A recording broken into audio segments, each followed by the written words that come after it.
looking at? Hi, listeners. This is Sarah and Haley. Please note, sometimes we swear. Listener discretion is advised.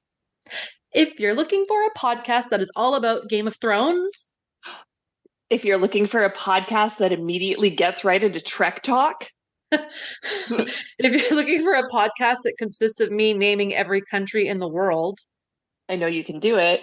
Or if you're looking for a podcast that isn't used as an excuse for the two hosts to just hang out and chat about whatever, then this is not it's not a the podcast for you. For you. Podcast for you. I'm Sarah. That's Haley.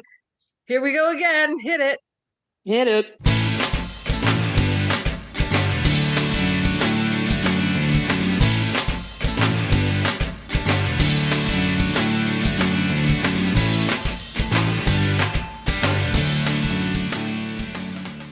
Oh boy. I already hate this. Hit it. Hit it.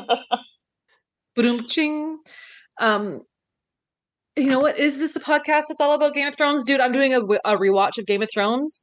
Oh. And I'm like binging it. Like I haven't watched it since like it ended, and I'm like watching like a lot, and I feel like my hair needs to have braids in it now. I should be drinking some mead. I feel very weird when I go out in public and I'm not like looking at a castle. I should go for a walk down to Hatley Castle. Like it's almost too much, but I do love it. I love the Hound so much. And I am on season 6. Oh wow, you're like you've seen the series through, right? Yeah. Spoiler alert for those who've never watched it. Yeah, Joffrey's dead. His little brother just got put into the role. I'm currently on the episode where Brianna Tarth like goes after the Hound to get Arya, and you think that the Hound is dead, but he's obviously not right away. But yeah, the Mountain just Pedro Pascal's eyeballs blew up his head, and like it's something. There's some nasty people. There's some fantastic people. It is a good show. I forgot just how good it is. The only storyline I don't give two shits about, and I sometimes actually fast forward through it, is anything to do with Daenerys Targaryen and all the Unsullied and all of the Grey Worm and all like anything to do with her. I'm just like, meh. That is like my favorite. That's like my favorite part. All of her and all of her journey and all that stuff. Isn't that funny? Well, there's something for everyone. I like the sisters the most. Sansa and Ara stories. Like they're good. They're the ones that I like the most. Or anything with like the chubby guy and Gilly, and they were good. But yeah, it's such a good show. And I remember I'm like, oh, this is the episode. Like this is the Red Wedding, and this is when Joffrey dies. I'm like, oh my God, there's this like such epic, like it takes me back, like, oh my God, I remember watching this for the first time. I'd never read the books yet. Like, so I was like surprised by things, and I was like, oh, it's good. I also enjoy that show. It's hard to watch as somebody who has, I swear I have some sort of like level of face blindness. Everyone looks the goddamn same. Plus in Game of Thrones, everyone has a separate name. Yeah. Like, and they always use these other names, but I don't know who they're talking about. Yeah, I guess but I enjoyed that show a lot.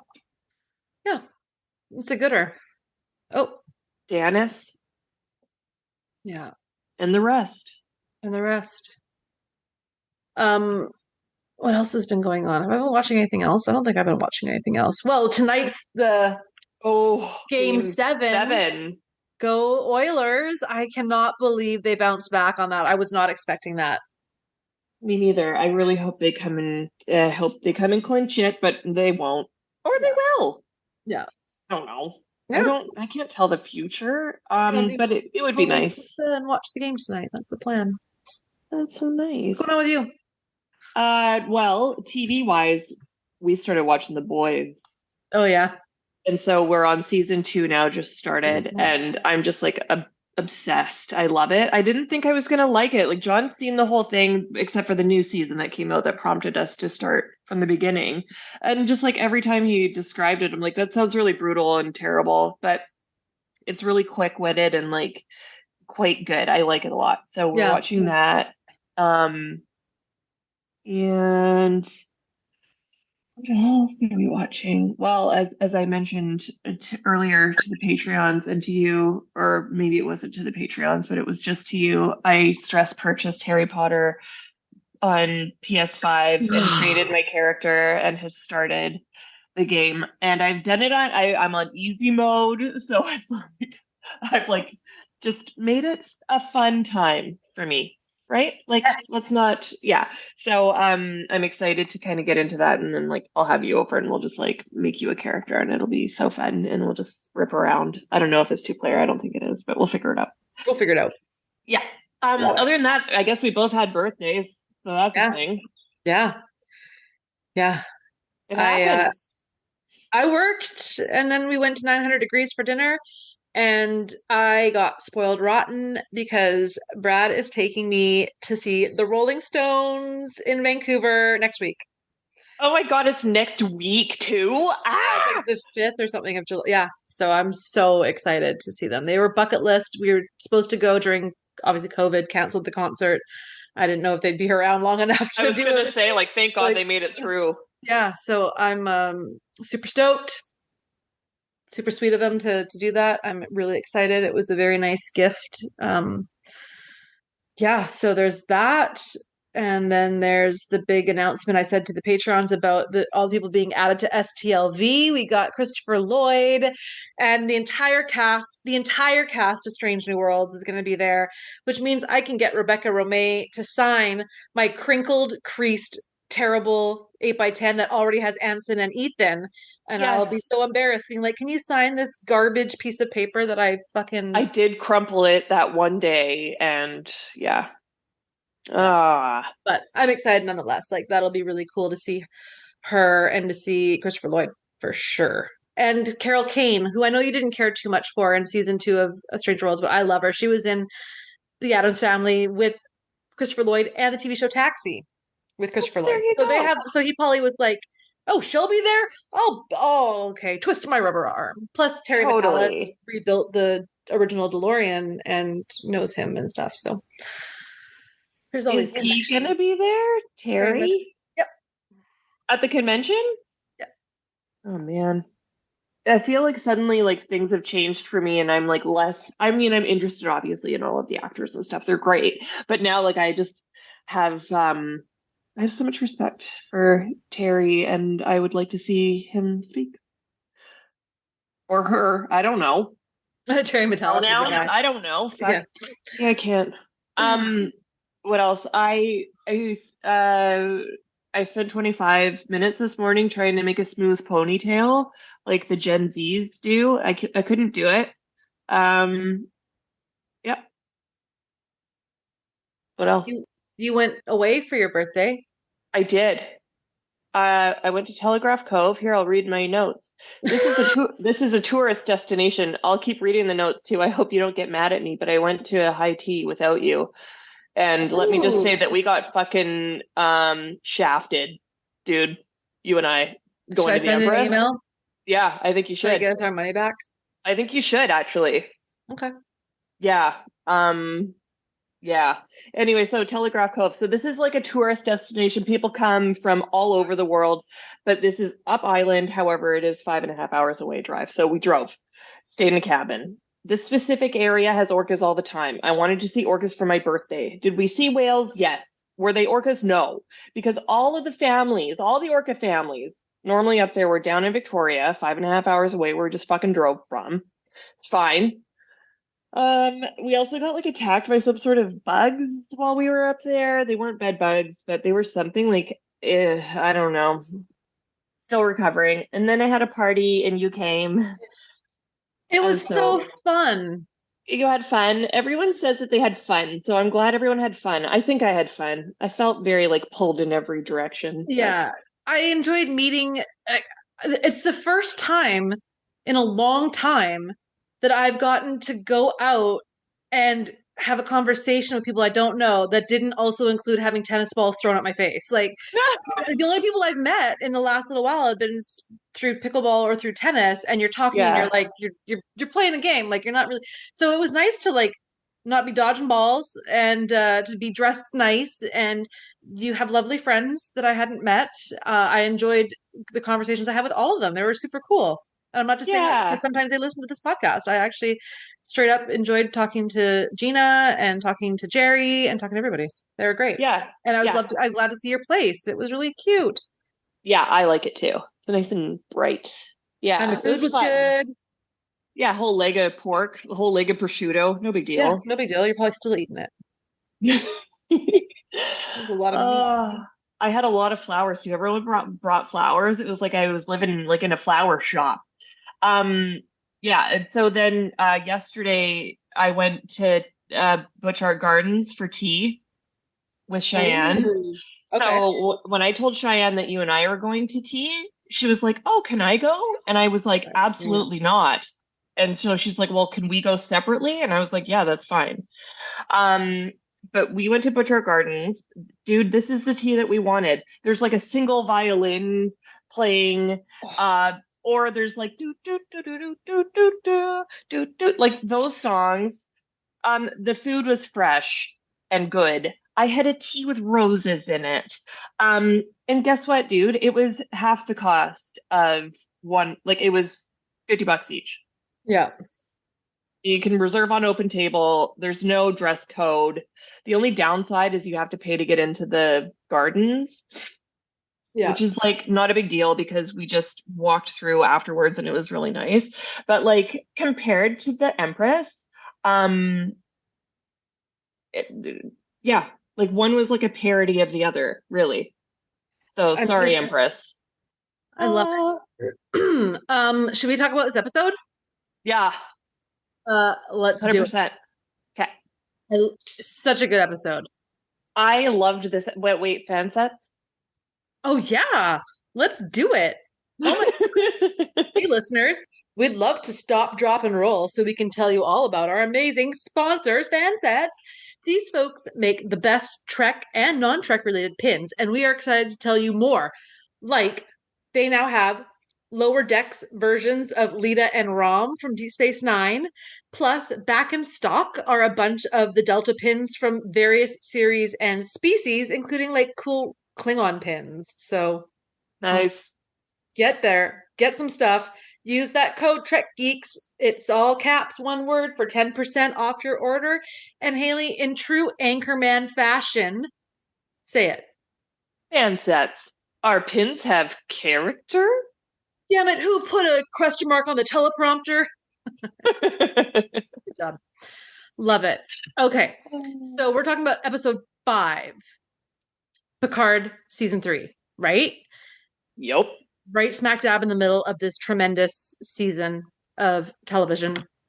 I'm just going to start going. You know the drill. Let's do it. All right. The episode left us off with good news and bad news. They survived that gravitational well, but Jack is still messed up. What do we have in store now? Everything is fine and dandy on the bridge. We'll be home again soonish. Ship is almost up and running, and then Jack comes on board and starts shooting everyone. And one of the dying officers is like, "I know what you are." And red vines appear on her, and he shoots her, and then he wakes up. He's got a phaser in his hands, which are shaking, and he hears voices. His eyes go red, and he hears that voice again saying, "Come home." Well, that's messed up. What is up?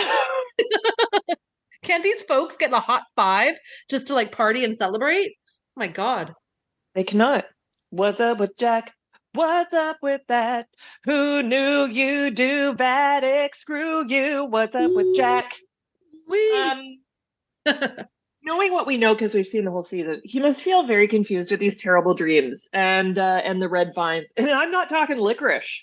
Mm. Uh, yeah. No, I hear you. All right. So cue the commercial, cue the opening theme music. It's wonderful. We love it. I just got the vinyl album of Picard season 3. I'm very excited. Okay. It's time for an acting captain log from Riker.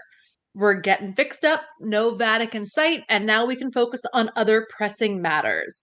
Picard wants to know how changelings got aboard. Seven tells us about routine imaging chambers that verify they aren't a changeling. It was standard procedures since the Dominion War. Time to go home and face the music, Picard says, and Riker gives back transfer of power of the ship to Shaw. Riker Omega 69 Ro. A giddy Shaw tells them he's already told Starfleet about shit and they are on their way, so does Seven want to be stated or uninstated? And he gives them some time to get their bullshit story straight. Love it. Picard volunteers to take the brunt of it. Crusher apologizes for the shitstorm, and he just wants them safe. Crusher doesn't think things are over yet. She wants to examine the changeling's body. Picard suggests Starfleet to Jack in his future, and he's not all that into it. I don't want to do it, Dad. God. Yeah. Meanwhile, Raffi is training with Worf, loving every minute of it, and it's nothing short of epic, those two. He defeats her and then meditates, and they are interrupted by his handler. They've been denied access to Daystrom, but are kind of told to keep looking. Something is fishy, and Raffi is straight up done. They try and figure out how changelings got into Daystrom, which has sophisticated safety features, and he mentions Kryn, some bad guy they need to go see. Congratulations, we are now the alphas of District 6. Back on the ship, USS Intrepid arrives and they are hailed. They are sending over a shuttle, not transporting, and they find it strange. In the turbo lift, Shaw is humming happily and he's chipper. He throws shade about them hot dropping the saucer section, snogging the Baku lady, or when they created a time paradox. Those were the days. They meet those who came over, and it's Ensign Ro. I love her. She wants Riker and Picard to submit to questioning, and they may be charged with treason. Dun dun dun. What are your thoughts? I love the shot. Give you guys some time to get your bullshit story straight. What is this? Me at any of my fucking meetings lately? But I love how he's just like he's so excited. Yeah. I like how Picard gets on Jack like immediately about his job. Like he may be a wanted criminal in space, but like he's got a job. Like give him a break. And I love the part where Worf just like stood there and like one-handed fought off Raffi's attacks. Alpha, I hardly knew ya. Could you imagine being the alpha of a whole district? You give me Sneed. You get me some salt and vinegar chips. We would take that power and probably abuse it a little bit, I would think. Yeah. Taking a shuttle instead of transporting, like red flag, I wouldn't even accept it. I loved how Shaw said hot dropped the saucer section of the Enterprise D. I was like, dude, what? Like, first off, talk about the ultimate roast. Like, well done. Secondly, this guy cannot fucking get rid of these two. Like, I saw a comment online that said, I want a full 7-season series of Captain Shaw getting dragged into random crap that has nothing to do with him or the official mission briefings given to him by Starfleet. Yeah. And someone else said, I'd love a whole series where every season was just different legacy characters showing up unannounced on the bridge of the Titan and drop Shaw and crew into an absurdly dangerous situation. He's literally me when it's like 11 p.m. and you're hosting a party and you're doing the dishes and like you're like kind of maybe have slippers on and you're trying to tell everyone like party's over, get out, but they're not leaving. Yeah, like, totally. How many more times do I have to loudly clink these dishes and turn on my dishwasher to get the hint that the thing's over? Like slowly turning out all the lights. Yeah, music's going down. Got curlers in my hair. I'm brushing my teeth. Yeah, totally. All right, guys. Oh my god. There was so much to unpack.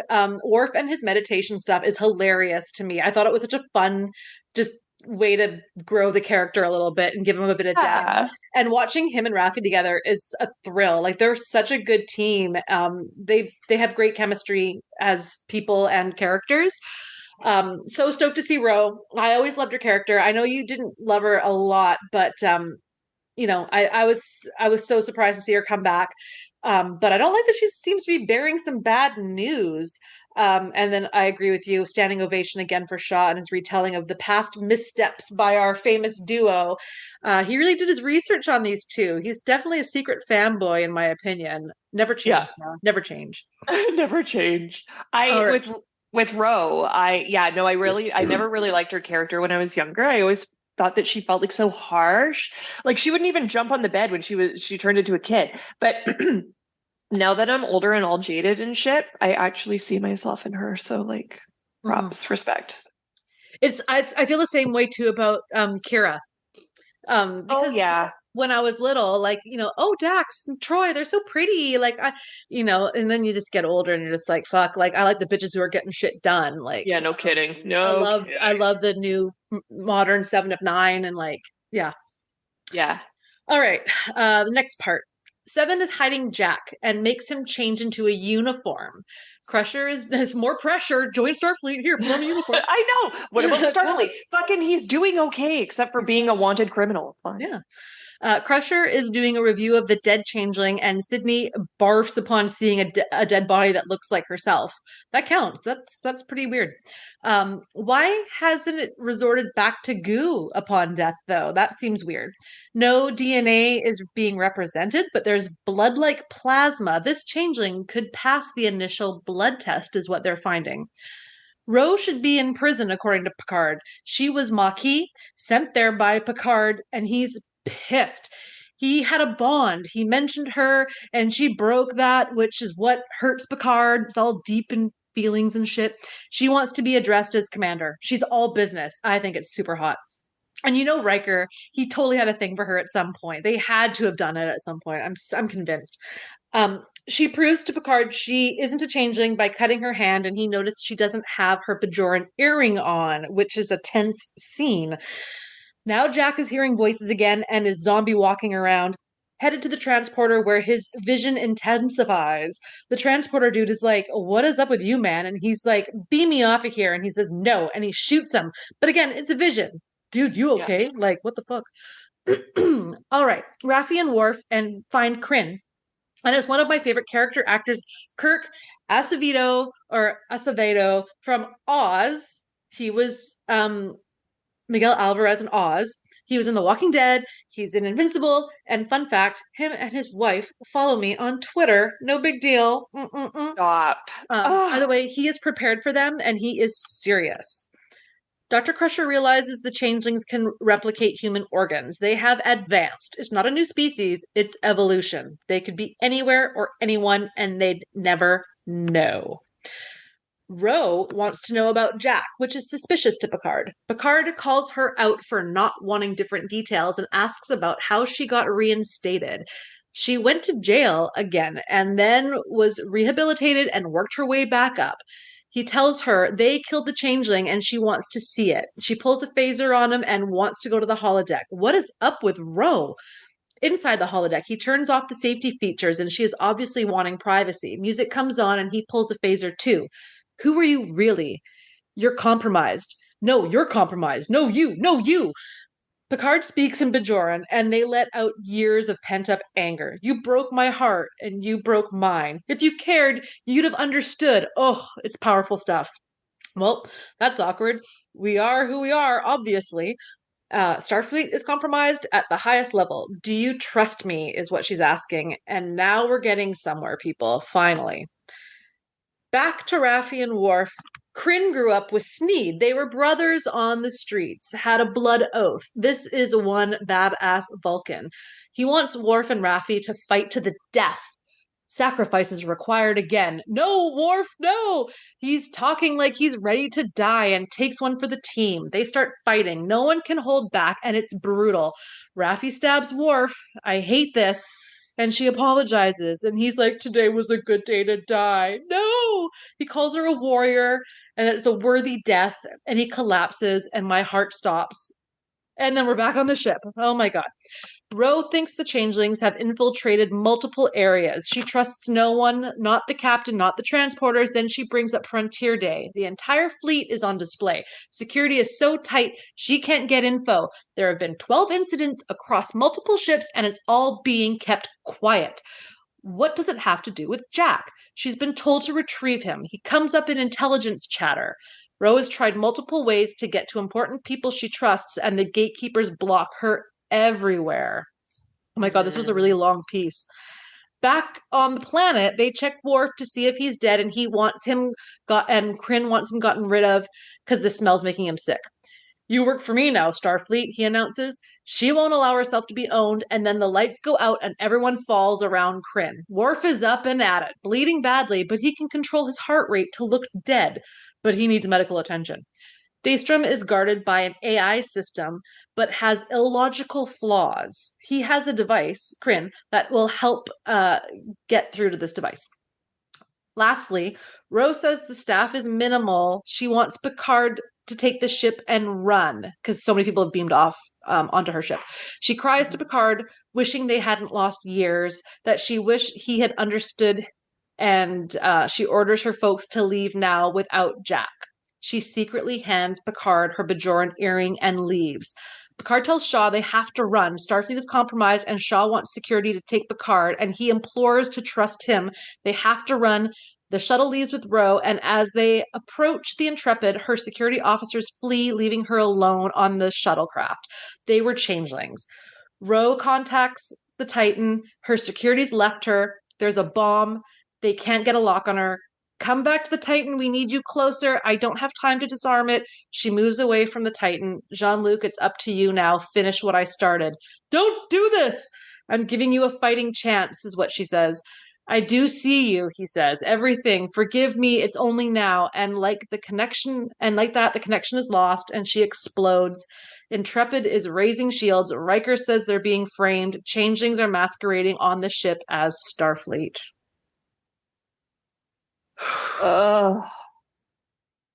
Like, this season is so good and emotional. It is.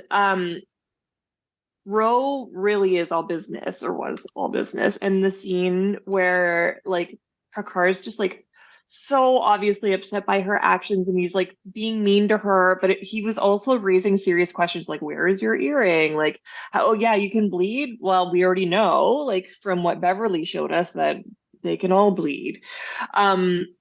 Anyway, with Jack and the weird calling, I think I mentioned this last time. I watch with closed captioning because it helps, and it's Beverly's voice that's calling Jack, like, come to me or come find me or whatever. It says Beverly, and it is her voice. Like, obviously that changes because we know who the voice is, but like, I'm wondering why they used Beverly there at first, and maybe that becomes clear. I can't remember. But either way, Jack needs to take a serious 5 because he is hallucinating hardcore. I like how we both said serious 5 also in this podcast episode so far. What's all the crap in the air on the planet where Kryn is? It's all a bunch of stuff. I tried to Google, it didn't come up. Also, my question, is he a Vulcan? I heard him say the word illogical, but I was looking at my screen. He is obviously a Vulcan. Picard and Rose scene in the holodeck was like intense as hell, and I'm glad that they like got through it, but like talk about like a tearjerker. When I first saw this episode, I thought Worf was dead, and I thought I'm like, note this day, Worf is dead. Nothing will be the same. Like, it felt like not a betrayal, but it felt like such a gut punch. And then he was okay. I'm in desperate need of medical attention. I know. Anyway, yeah. And then like when Ro was flying away in that shuttle or whatever, it reminded me of when we were in the Experience, and I was like flabbergasted that we landed on the roof of the Hilton because I thought it was real. How strong was that warp core breach? Anyway, yeah, this episode is intense, and I don't even know what to say to do it justice. Like, the whole closing of the story of Ro and Picard and their relationship, I think, was such a gift from the writers.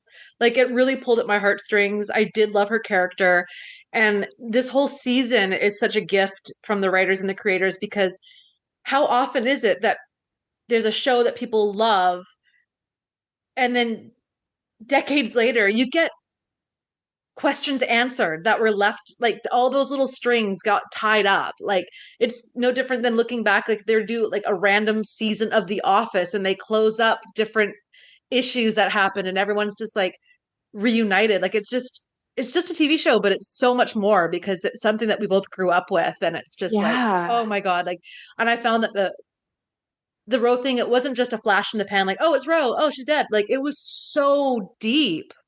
Um, It and was shit, so good. so good, and shit is bad. Like, it's so much worse than we thought. There's changelings that are all advanced and stuff. They're hidden everywhere. All like entire ships are compromised. It's so crazy and it's so stressful. Terrifying. And then Yes. Worf gives me a bloody heart attack. Like, I Oh, can't. And this is just episode 5. Ugh. All right. On to the next part. We gotta run, Shaw, Riker says. Most of the crew is on the Intrepid now, and Shaw needs to at least trust his own eyes if he doesn't trust them. Battle stations again. Get to your post. Starfleet has been compromised. Like, imagine hearing that over the thing. Like, I've never heard that that I would be can think of terrifying. It's so on an scary. episode. Yeah. Nope. Like, you're just like, I'm just in the mess hall having my lunch break finally after a 9-hour shift. And what? Like, get to my battle station. Starfleet's compromised. Oh, Jack comes across 2 officers, and they are bad guys who want to beam him away.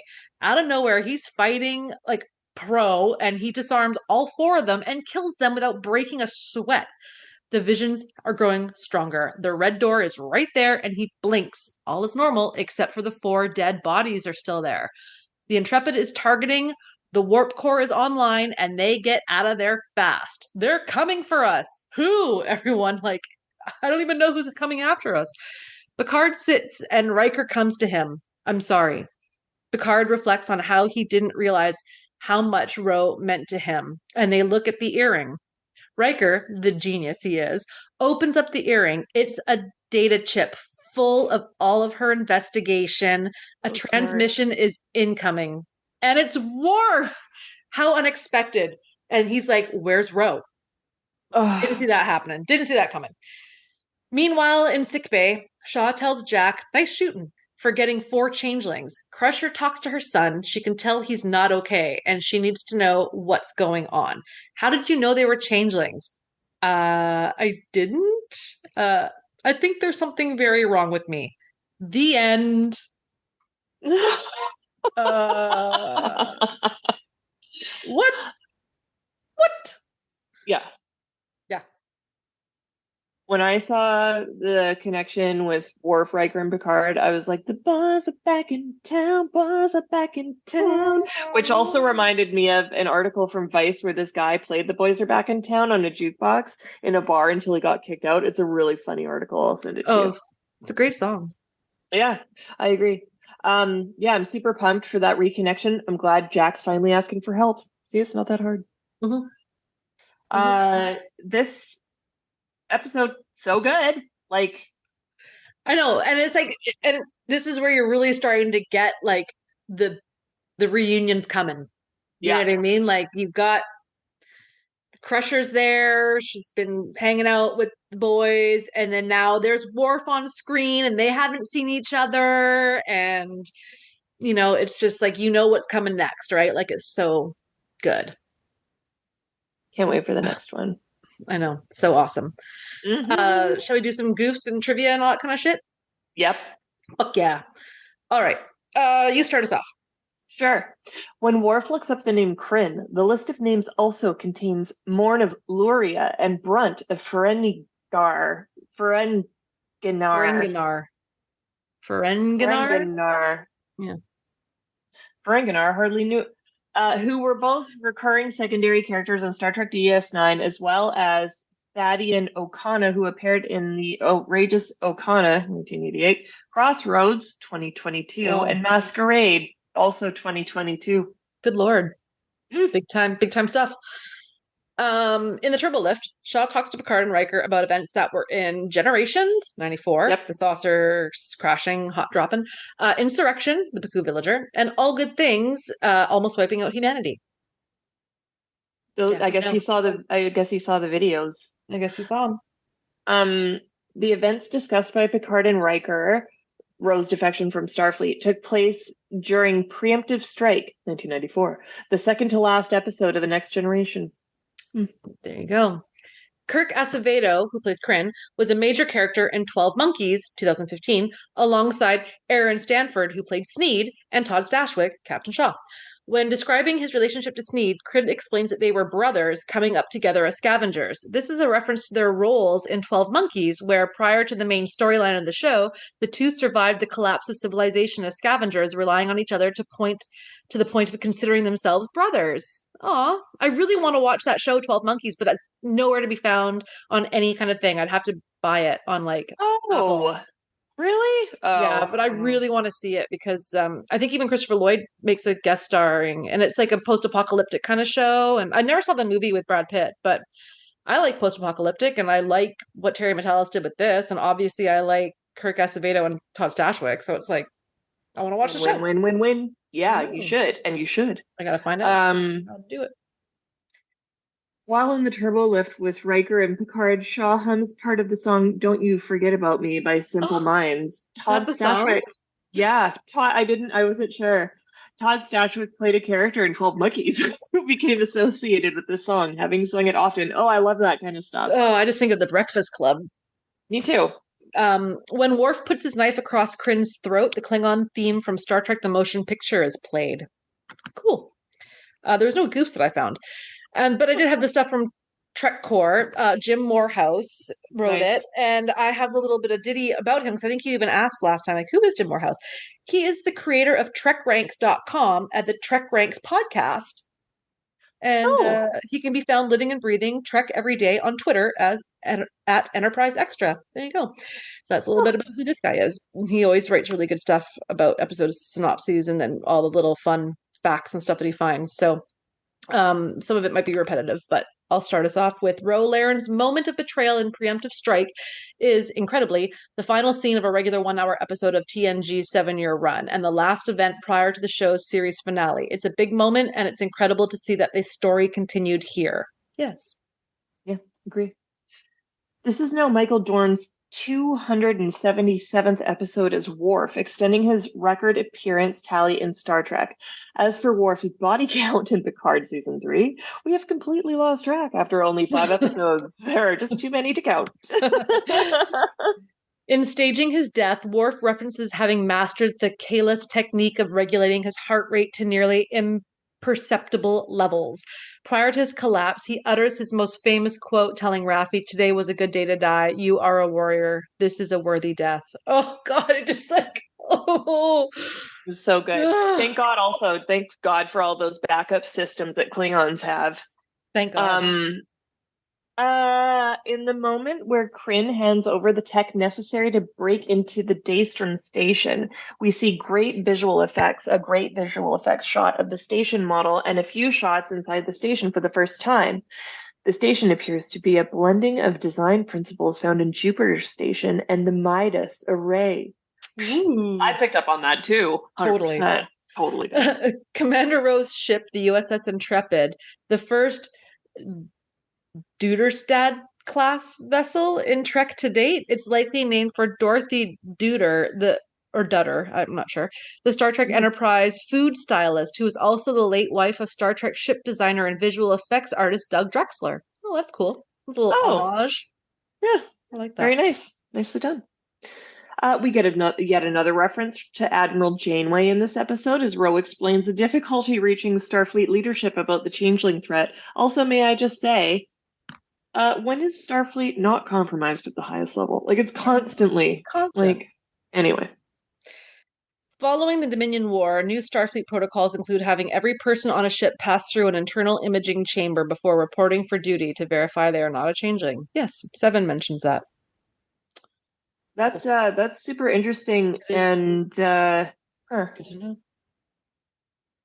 Crusher verifies that these new look changelings are not a new or different species, but an evolution of what we've seen before, which means they could be anywhere or anyone, and no one would ever know. That was so, like, I know I keep using this word terrifying, but like the dread I felt, because this is a real universe and these people were really impacted and threatened.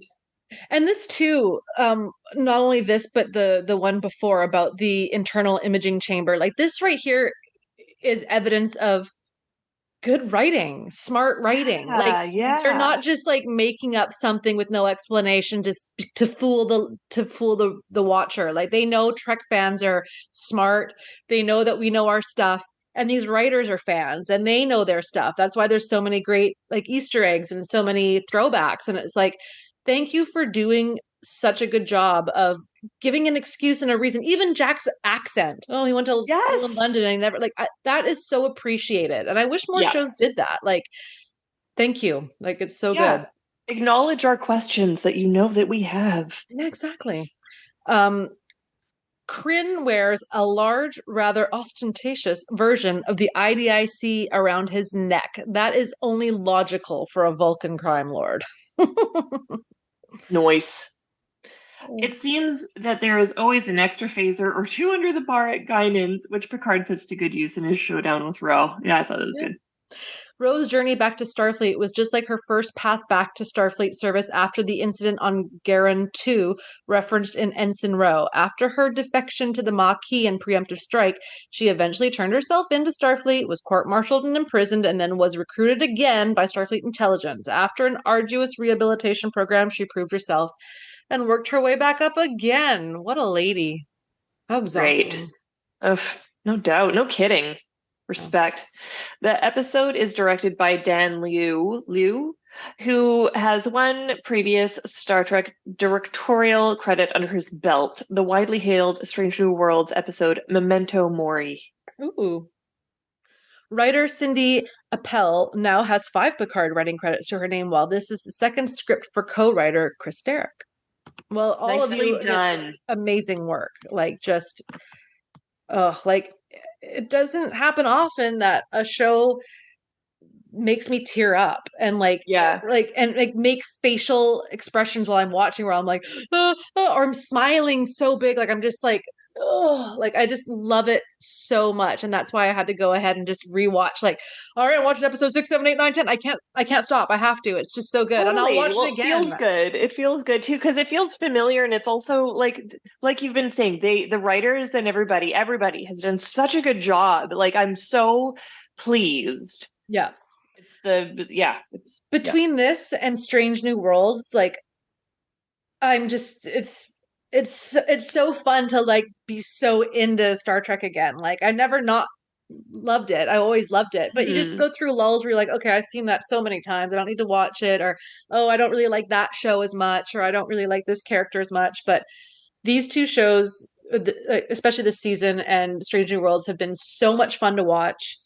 I do really enjoy Lower Decks too. I just find it really funny, and there's so many throwbacks, and they get good guest stars. But yeah, I hope we get lots of Strange New Worlds. I want lots of seasons of it. It's really good. So Yeah, me too. I like that it's just like an exploratory kind of show, like how yeah, Star Trek's supposed to be, and is a little bit more lighthearted, sort of yeah. lighthearted. All right, that's it. That's all. I don't have anything else. Do you have anything else that you want to add, or are you so excited now you're just gonna go watch episode 6? I should, but I went ahead and watched episode 5 without John, and so I know that he's already seen it, but it's like so good. I kind of want to watch that again with him, and then we'll watch episode 6. And I have episode 6 pretty much up and ready to go already on Yeah, the fellows. So I saw that. I started writing and like reading the synopsis. I'm like, wait a second, I don't remember that. And I was like, she yep. did both. Yeah, got ahead of the game. Yeah, you are. Cool. All right. Well, that's it. That's all for another episode of Rewind, featuring season 3 of Picard. Season 3, Picard. Yep, that's right. Got myself. Oh my God, this non-alcoholic beer is going right to my head. Jesus, it's not as good, but it's all Oh, is right. it Bex? It's Bex. You know what? That's not bad. The Bex is It not tastes bad. like beer. Yeah, exactly. That's kind of like all you're looking for Should sometimes. put a lime in it. I'll put a lime in the next one. Put a lime on it. Yeah, other than that, I'm gonna just start getting stuff ready to make some homemade pizzas and try to avoid any spoilers for Game 7 because we'll watch it when Brad gets home. Um, yeah. Sounds Oh, good. I didn't tell you, my former exec director called my current director and was like, "Can we have Sarah back early?" I'm in Really? demand. Yeah, You are though, dude. Like I'm if going you back just for charted your I would love to see a graphic of like where you've been in the last 5 years, just work wise. Oh my God, I've been all over the map. Yeah. Yeah. But yeah, so I'm going back in September instead of the end of November. All right. It's great. I'm excited. Is that still security programs? I'm at security programs, so I'll be going back to records. Yeah. Gym. GIM. Nice. Yeah, you're yeah, all right. That's it. That's all. Thank you for listening. If you want to find out more about this podcast and other podcasts similar to it, go to the Trek Geeks website where you can find links to all of the other awesome shows that are so much more prepared and so much more they're real podcasts. Just real podcasts, and they're fabulous. So go listen. Check out all the information about becoming a Patreon, where for a little bit of money, different tiers of payment a month, you can support us, and you'll get T-shirts, and you get to interact, and it's super cool. Thanks to Bill and Dan for just putting up with us. The usual. Thank you, 5 Year Mission, for letting us use your music to open and close this fantastic show. And the Patreons and the fan sets and all of you people, leave us a voicemail or don't, whatever. Yeah, over and out. That's about all I got. Me too. Same. Samesies? Samesies. All right. To infinity and beyond. So dumb.